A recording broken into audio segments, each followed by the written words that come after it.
7 دقائق بعد 3 وجعل الله هذا المساء جحيما على من باع وخان ونسق، ثم أعلن ذلك نصرا أن تدوس على دماء الشهداء وحريات الأسرى المسلوبة، ثم تخرج متفاخرا بأنك استعدت مفتاح القدس. أي انبطاح هذا يا كبير المناضلين؟ لم تجف دماء الشهيد الأسير كمال أبو وعر بعد، كيف تهادن مع من قتله؟ ويقول لك تتعهد إسرائيل بالالتزام بالاتفاقيات معنا. أي سذاجة هذه؟ رحم الله الباسل والناجي ومن تبعهما ومن سبقهما، هؤلاء فقط من يعلنون الانتصارات، لسنا نحن من قصورنا العاجية.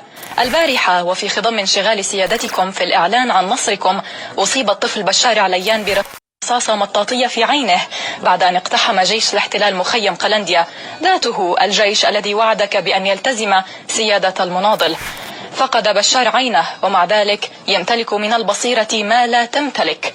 مات أمل دنقل وهو يقول لا تصالح ولو منحوك الذهب. أترى حين أفقأ عينيك ثم أثبت جوهرتين مكانهما، هل ترى؟ هي أشياء لا تشترى، ذكريات الطفولة بين أخيك وبينك، حسكما فجأة بالرجولة، هذا الحياء الذي يكبت الشوق حين تعانقه، الصمت مبتسمين لتأنيب أمكما وكأنكما ما تزالان طفلين، تلك طمأنينة الأبدية، أن سيفان سيفك، صوتان صوتك، أنك إن مت للبيت رب وللطفل أب. هل يصير دمي بين عينيك ماء؟